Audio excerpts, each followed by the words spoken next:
Me voy a presentar. En primer lugar, yo me llamo Eva, soy la presidenta de la Asociación Paz Interior Alicante de APLA. Y bueno, hemos compartido durante algún tiempo con Ciencia y Salud este espacio. Pero ahora, hoy en concreto, tenemos a José Luis Rodríguez Peláez. Él es de Málaga. Ya les comenté, la primera vez que nosotros lo vimos fue en la sede de la universidad y ya me llamó la atención frases que resonaron en mi interior, como ver con la mirada de Cristo,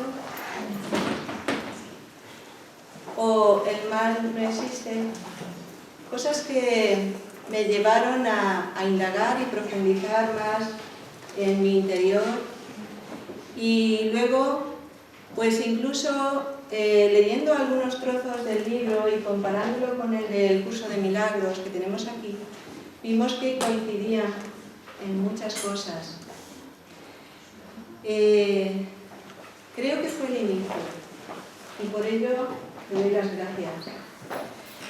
Y bueno, pues aparte de haber sido jesuita, teólogo, director de un colegio universitario, en fin, tiene un repertorio bastante amplio, pero sobre todo practicista, maestro de Ciencia y Salud, y yo creo que un buscador incansable.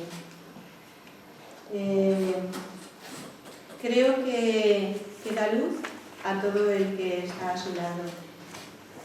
Y bueno, pues es un orgullo tenerlo aquí esta tarde y compartir con todos nosotros su experiencia. Muchas gracias.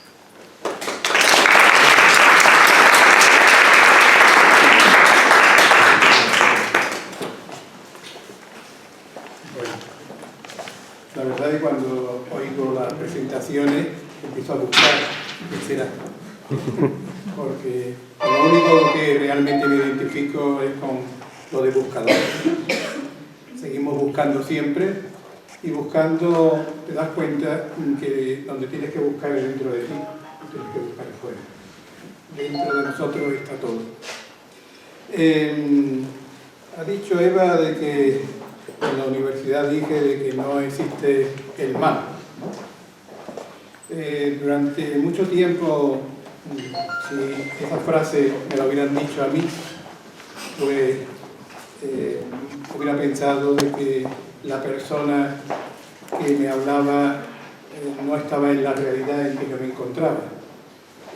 Mi primera experiencia como jesuita fue precisamente en el Cerro del Tío Pío, que después de muchos años, precisamente ayer en la televisión, vi el Cerro del Tío Pío en la primera cadena y no lo reconocí porque no era el poblado de Chabola donde estuve viviendo yo con otros 5.000 emigrantes, 3 jesuitas, y nos fuimos allí a vivir con ellos. Recuerdo cuando íbamos a entrar en el Cerro del Tío Pío todo vallado, pues la policía, eran los guardias de asalto, a veces llevaban, ¿no? La Policía Nacional, nos dijo, pero ¿ustedes saben a dónde se van a meter? Y no lo sabíamos. Porque allí sí que se palpaba la ausencia del bien. Allí había muchísimo dolor, muchísimo sufrimiento, ¿no? Y después, años más tarde, meses antes de seguir caminando y dejando el ministerio sacerdotal, no por estar, en contra de nada, sino por insatisfacción espiritual, por seguir buscando, pues recuerdo que hay algo que no pone nunca en mis currículum, ¿no? Me nombraron como presidente de la Asociación de Mendigos y Transeúntes de Málaga, porque estuve viviendo con ellos, con los mendigos y con los transeúntes, y también en aquel tiempo, en el año 1991, pues si me hubieran dicho que el mal no existía, pues me hubiera cantado de reír, porque había muchísimo. Pero sin embargo hoy puedo decir que el mal no existe. Lo que existe es un sueño, una pesadilla. Y todas estas circunstancias que podríamos estar señalando ahora, desde el punto de vista político, estamos en una incertidumbre, la crisis, aunque ya va pasando, todavía no ha pasado para mucha gente, ¿no? Después, la gente que te llama con diagnósticos terribles, la gente que tiene soledad, que siente desamor, etcétera, etcétera. ¿Cómo nosotros podíamos señalar todo esto como una manera de la gente purgar algo, irse purificando y demás? Yo no vengo aquí hoy a dar ninguna charla en plan de conferencia, sino vengo a compartir experiencia, ¿no? Y lo que sí puedo decir es que hay un capítulo del Evangelio de Juan que para mí es muy significativo, ¿no? Porque ese capítulo fue el que me ayudó a dar el paso hacia adelante, ya que durante tiempo siempre he pensado que Dios no sabe de religiones, sino que Dios sabe de hijos, y de que Dios se comunica directamente al corazón de cada persona, ¿no? Y que lo que vosotros hoy vais a aceptar de lo que yo pueda decir aquí es porque ya lo lleváis dentro de vuestro corazón, ¿no? Está ahí escrito, ¿no? Hay una experiencia de niño que tengo, y es que yo era bastante buenecito en estudio y sobre todo en matemáticas, y tenía un compañero que se llama Manolo, ¿no? Y Manolo, pues, en matemáticas era un soquete total, y cuando había examen de matemáticas yo me llevaba un tarrito de cristal de estos de penicilina que había antes, lleno de zumo de limón y mi plumita, y en cuanto pues dictaban la pregunta, yo escribía la respuesta con mi zumo de limón, hacía una pelotita y se la tiraba a Manolo. Si el hermano marista, bueno, los que estudiábamos, cogía al vuelo la pelotita y lo abría, pues lo que veía un papel en blanco. Pero si lo tomaba mi amigo Manolo y encendía el mecherito y calentaba el papel, pues ahí aparecía, escrito en tinta simpática, la respuesta. Y yo diría que lo que hoy podáis llevaros de aquí es algo que habéis traído ya vosotros aquí, ¿no? Y lo único que vamos a hacer es calentar un poco el corazón para que podáis leer lo que lleváis dentro, ¿no? Entonces lo que quiero deciros es que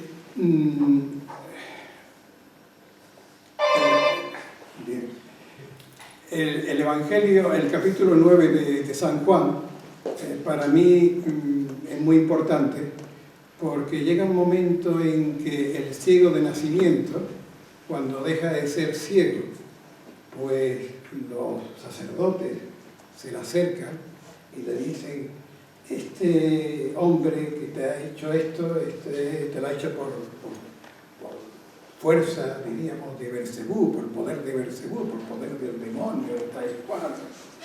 Y el ciego le dice: yo lo único que sé es que yo estaba ciego y ahora veo.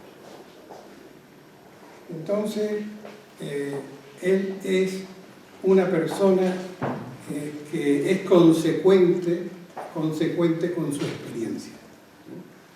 Entonces, yo di un paso porque yo quise ser consecuente con mi experiencia. Mi experiencia era de que todo lo que sea encajonarse, yo le decía ahora a unos amigos que lo único que me molesta del camino espiritual donde más o menos transito, ¿no? Transito mirando para un lado y para otro, por supuesto, ¿no?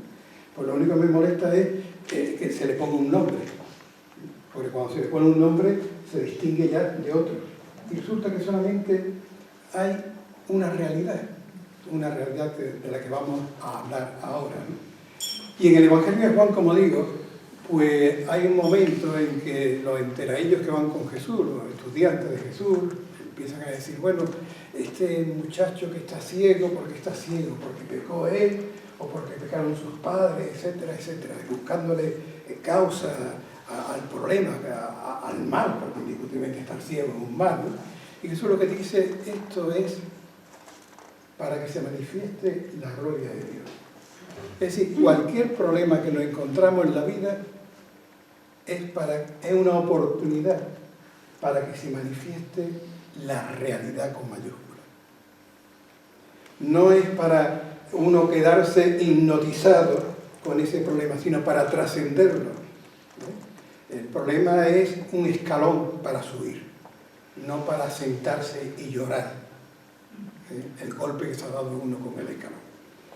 Pero bien, ¿cuál es la causa de todos los males que podemos encontrarnos en el mundo, ¿no? Pues en el Génesis, en el capítulo 2 y 3 del Génesis, que como sabéis, y me ha alegrado mucho que un compañero mío, por muchos años, pues últimamente haya dicho la fábula de Adán y Eva, ¿no? La fábula de Adán y Eva. Me ha gustado porque yo pensaba que él había estudiado una teología un poco distinta a la mía, porque él la estudió en Argentina, yo la estudié aquí con profesores alemanes y demás, y que ahora, desde la responsabilidad que tiene, que haya dicho la fábula de Adán y Eva. Me estoy refiriendo a un compañero que hoy en día es el Papa Francisco. Somos de la misma promoción. Entonces, pues en el Génesis se nos da la causa de por qué existe el mal en el mundo. Hay un autor, el autor que se llama Yavista, que es un cronista, un escriba de la corte de Salomón, y este hombre, pues, culto, y por la oportunidad de que Salomón, para poder tener, diríamos, una buena relación con los pueblos de su alrededor, pues, se va casando con las hijas o con las hermanas de los reyes de las distintas naciones y tal, su harén se va completando, y esas mujeres traen su cultura.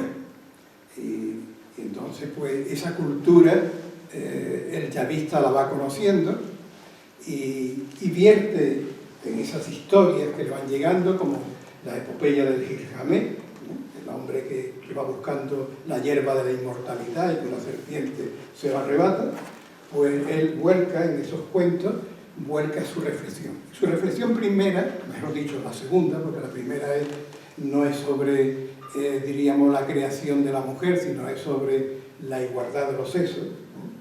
Es una reflexión que hace el yavista de cómo se va perdiendo la identidad de Israel, ya que estas mujeres que vienen de fuera con su cultura traen un conocimiento acerca de que la mujer es inferior al hombre y que por tanto, pues, la mujer tiene que estar sometida, una cosa completamente contraria a lo que era la antigua creencia judía, que después, por supuesto, eso parece ser que se ha quedado, y hacen exclamar a los judíos cuando hacen su oración. El judío, el varón, como sabéis, dice: gracias te doy, Padre, por esto y por lo otro y por no haberme hecho mujer, ni animal, ni mujer, ni cosa. Y la mujer, pues, dice lo mismo, lo único que al final dice: y darme gracias para contentarme con mi suerte, ¿no? Bueno, pues eso no era el judaísmo, ¿no? Y primitivo. Y entonces, bueno, pues hace ese cuentecillo de que Dios hace al hombre, al varón, lo hace Dios con sus manos, ¿no? Y le pone en plan de colaborar con él, ¿no? De ponerle nombre a todas las cosas. Es decir, ponerle nombre a todas las cosas es darle identidad a todas las cosas, ¿no? O sea, que es un creador. Pero este hombre entra en un sueño, y en el sueño pues nota que le falta algo, sueña con algo muy importante. Y entonces, pues, Dios mete la mano, ¿no? Donde está el sueño, es decir, en el corazón del hombre. Lo único que, claro, hay una figura, la metonimia, ¿no? En el cual, pues, costilla, una parte de la zona del corazón, y entonces, pues, lo que ocurre es que se traduce malamente por una ignorancia respecto a la mentalidad semita, de que el semita no piensa con el cerebro, como pensamos, creemos que pensamos nosotros los occidentales, sino que se piensa con el corazón, y entonces le arranca el corazón al hombre. Aquí traducimos costilla porque quizás le parecía que si arrancaba el corazón el hombre se iba a morir, luego entre las dos opciones cojo costilla, ¿no? Saca el corazón, es decir, saca el pensamiento, saca el sueño del hombre, y el hombre entonces ve que su sueño es la mujer, y que la mujer es él, porque es carne de mi carne, es hueso de mis huesos, y entonces ya se quita la máscara el yavista que le está hablando a todos los judíos, que están ellos muy contentos porque el varón es lo más importante, y ahora ya se quita la máscara y le dicen, y por eso el hombre dejará a su padre y su madre. Bueno, pero si él no era el primero, no tenía ni padre ni madre, ¿no? Y utiliza una palabra muy técnica, dejará, y la palabra no es dejar simplemente, sino que es la misma palabra con la cual se habla de la gran epopeya del pueblo de Israel, el éxodo. Es decir, dejará el hombre Egipto, dejará la esclavitud e irá a la tierra prometida. La mujer es la tierra prometida del hombre, de la misma manera que el tú es la tierra prometida de cada yo, y el hombre es la tierra prometida de la mujer. Siempre el prójimo es la tierra prometida. En el encuentro con el otro es donde vamos a encontrarnos. Bueno, pues eso en el capítulo 2, pero en el capítulo 3 él se plantea algo muy importante, que es lo que yo quería comunicar, ¿no? Y es por qué existe el mal en el mundo. ¿Por qué cosas tan naturales como es la procreación, ¿no? El hecho del parto tiene que ser con dolor? ¿Por qué el trabajo, en vez de una cosa gozosa, tiene que ser una cosa difícil, que empape la frente con el sudor?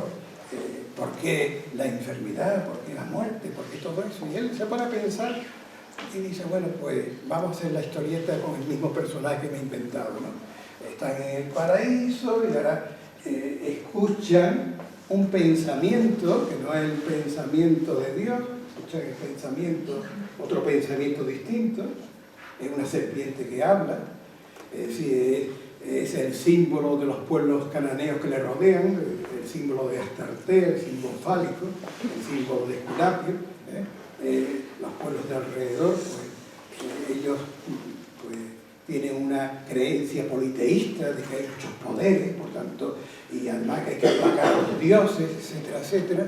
Escuchan y no escuchan a Dios, y entonces se sienten que algo les falta. Ellos quisieran ser dioses, es decir, le faltan ser Dios. Cuando en realidad, si se hubiera leído la primera página del Génesis, pues la primera página del Génesis, pues se dice que el hombre es la imagen de Dios. Es decir, que el hombre es Dios manifestándose. Somos la manifestación de Dios. Bien, y entonces pues el hombre busca el ser Dios. Es decir, el hombre en ese momento comienza a sentirse desnudo, comienza a sentirse con miedo incluso de Dios, se esconde cuando oye a Dios hablar, y entonces cuando comienza para el hombre, según ese cuentecillo, pues comienzan todos los problemas. Antes no tenía esos problemas, los tiene ahora. Entonces, ¿cuál es la raíz del mal? La raíz del mal es sentirse separado de Dios. Sentirse como algo distinto de Dios. Sentirnos, pues, como si la sombra se separara, se pusiera a andar por ellas solas. Sentirse distinto, sentirse separado. El gran problema del hombre es la separación. Es la separación. Y si nos damos cuenta, conforme el hombre se va separando, cada individuo se va separando, tiene conciencia de separación, el hombre va perdiendo el control de sí mismo y la experiencia de sí mismo. Cuando yo estudiaba psicología, pues recuerdo que el primer año, el profesor que teníamos, Andrés Torno, nos trajo una experiencia que se estaba haciendo en la NASA. La experiencia era de los futuros astronautas, pues los metían en una sala donde se hacía la gravedad, se quitaba la gravedad, ¿no? El hombre estaba ingrávido, él no veía a nadie, por detrás de los espejos lo estaban viendo a él, pero él no veía a nadie. Él estaba todo comunicado por una serie de sensores para registrar sus alteraciones neuronales y demás. Y cuando este hombre, que no estaba en contacto con nadie, ni siquiera con la Tierra, este hombre comenzaba a experimentar las mismas sensaciones, las mismas reacciones de una esquizofrenia. Es decir, que el hombre, cuando está separado de los demás, está separado de la naturaleza, el hombre llega a perder el contacto con su verdadera realidad.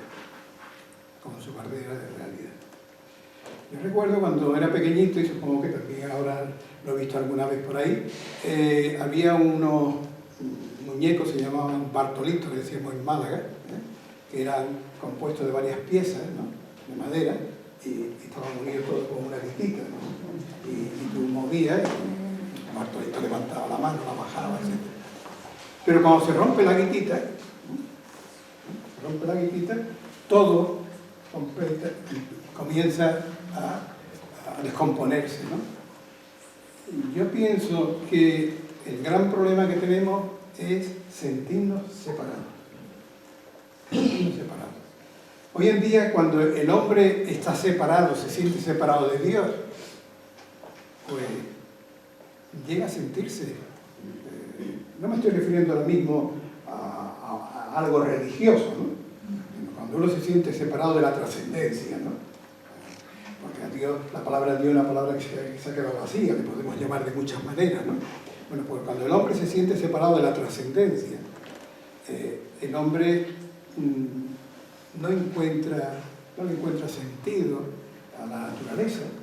La naturaleza la puede pisotear, se puede aprovechar de ella, no la respeta. Y, por supuesto, con los demás lo mismo, y llega también a estar tan vacío que entra en esos momentos de soledad, que no está la familia en casa, entra en la casa y lo primero que hace es encender la televisión, encender la radio, es decir, porque no sabe estar con él. O cuando en un intento de espiritualización, pues van a hacer sasen o hacer meditación de algún tipo, o orar cristianamente, tal, pues se encuentran con una gran dificultad. Tenemos dificultad para encontrarnos con nosotros mismos. Y todo es por la separación. Estamos separados, vivimos en la misma casa, estamos separados. Estar separados es no sentir que el otro es parte mía, que yo soy parte de él. No es estar ya de odio, sino es la indiferencia. Yo cuando veo ahora mismo todos estos sirios que están ahí padeciendo frío, padeciendo todo esto, y que ya han dejado de ser noticias para la televisión, ya las cosas, nos cansamos de las noticias y tenemos que tener otras noticias nuevas, pero sin embargo estas personas que fueron noticias siguen siendo noticias para ellos mismos. Pues seguramente nadie odia a estas personas, nadie quiere nada malo para estas personas, pero no son indiferentes, es decir, me siento separado de ellos. En el momento que yo estoy separado de alguien, me estoy separando de mí mismo. Esa es la causa de todos los males. ¿Por qué hoy en día tenemos el cambio climático? Diga lo que diga el señor Trump, ¿no? ¿Por qué tenemos el cambio climático? Simplemente porque no hemos sentido separados de la naturaleza. No hemos sentido que la naturaleza es algo que está unido a nosotros, que es una manifestación del mismo ser del cual nosotros somos manifestación. Y así con todo. Bien, hay una solución para esto. ¿Cómo podemos volver a sentirnos unidos con todos? ¿Qué es lo que nos une? Lo primero que habría que decir es el canto de Pablo en Romanos, en el capítulo 8, cuando dice: ¿quién nos separará del amor de Cristo? Tribulación o angustia o persecución o hambre o desnudez o peligro o espada. Por lo cual estoy seguro que ni la muerte, ni la vida, ni ángeles, ni principados, ni poderes, ni lo presente, ni lo porvenir, ni lo alto, ni lo profundo, ni ninguna otra cosa creada nos podrá separar del amor de Dios que está en Cristo. Es decir, en realidad nosotros nos queremos separados, pero no estamos separados. No estamos separados. Cuando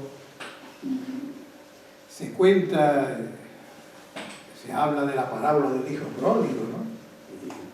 De que el hombre se marchó y bueno, se equivocó, esa palabra equivocado le pone rápidamente pecado, ¿no? Se equivocó y de buscar la felicidad se encontró en la ruina más total y demás. Bueno, pues llega un momento que entra dentro de sí.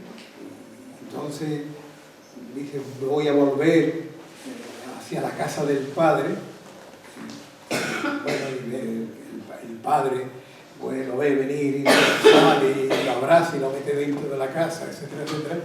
Pues podemos pensar que esta parábola pues es una manera de explicar cómo el hombre se equivoca y llega un momento en que se capacita y entonces decide convertirse y tal. Todo es un sueño. Todo es un sueño. Porque, ¿qué es la casa? La casa es donde vivimos, ¿no? ¿Y dónde vivimos? Vivimos en el pensamiento. Salirse de la casa del Padre es salirse de la conciencia de la realidad. Y entonces, nunca nosotros nos hemos salido de la conciencia del Padre. Siempre estamos en la conciencia del Padre. Es decir, que lo que vamos a proponer ahora no es un camino ascético que tenemos que, no sé, tenemos que recorrer tantas pruebas para poder... Es como en el sueño. En el sueño tú lo estás pasando muy mal. Pero en cuanto alguien te despierta o te despierta, todo eso que había ahí, que no sabía ni cómo lo iba a solucionar, ha desaparecido. O sea que una de las cosas que yo quisiera subrayar, por lo menos quizás por todo lo que he vivido antes, ¿no? De que aunque me dé un poco pudor, yo siempre he querido ser santo, ¿no? La palabra esta que vi antes, ¿no? Y entonces he estado buscando, y bueno, y cuando yo casi creía que lo había conseguido, me entraba tal sentido de soberbia que no quería que la gente se diera cuenta, ¿no? Que bueno, de pronto me daba cuenta y entonces me hundía rápidamente, ¿no? Otra vez, hay que ver cómo soy y tal. Y la cosa es muy sencilla. No hace falta hacer nada. Simplemente despertarse.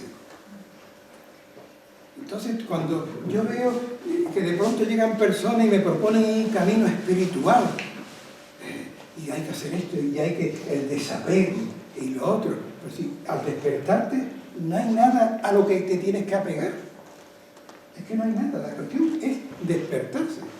Y todas diríamos, los caminos espirituales profundos, orientales, porque los occidentales somos bastante prácticos, no ha venido todo bastante ya deteriorado, pero en Oriente pues, es la cuna, diríamos, de la espiritualidad, pues todos hablan del despertar. Le llamarán iluminación, le llamarán samadhi, pero esto es de pronto darte cuenta de que no eres separado, eres uno. Eres uno. Somos uno. Somos uno. Y entonces, claro, lo que tú ahora mismo de pronto envidias del otro, cuando te das cuenta que eres uno, se te cae la envidia. Porque todo eso que usted tiene, lo tengo yo también. Entonces, me pertenece, nos pertenece. Y ya no hay ese celo y esa competitividad, porque cuando alguien es feliz, yo toco el cielo, porque la bendición de uno me bendice a mí. Y además esto es una cosa práctica. Entrar, organizar una fiesta, y de pronto se te ponen 2 aguafiestas, con pena, la verdad, es que te arruina todo. Es decir, que en la medida de que te reúnas con gente que está feliz, pues a ti te comunican felicidad. Entonces, mirad, lo que hace falta es eso, que la gente sea feliz, que la gente esté bien, que se sienta, no que esté, sino que se sienta tal como realmente es. Entonces, siguiendo un poco, ordenando un poco el pensamiento, diríamos que el mal que nos acongoja o que nos preocupa respecto a nosotros o respecto a los seres queridos, ese mal tiene causa.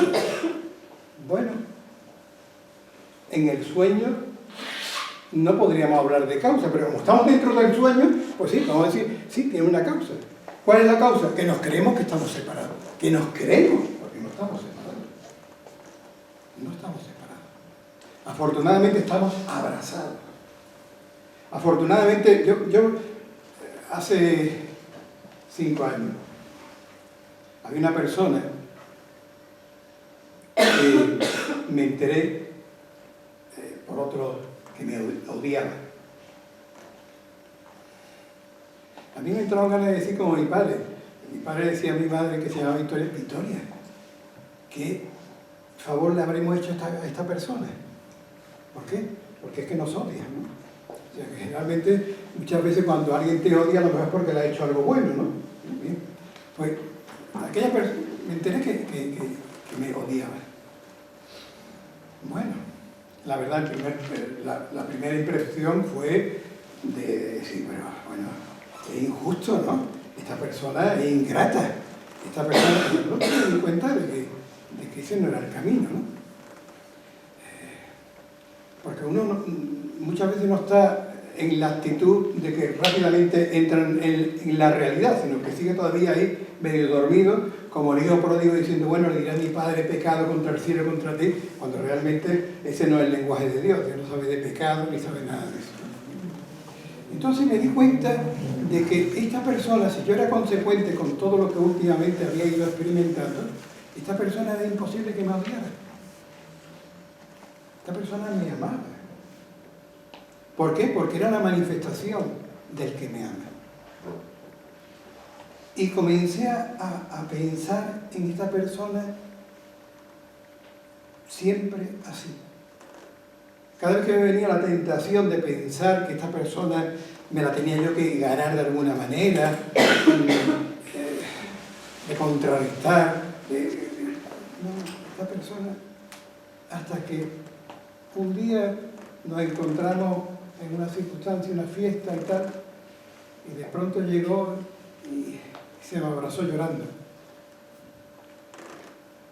Y no hablamos más del asunto que fuera.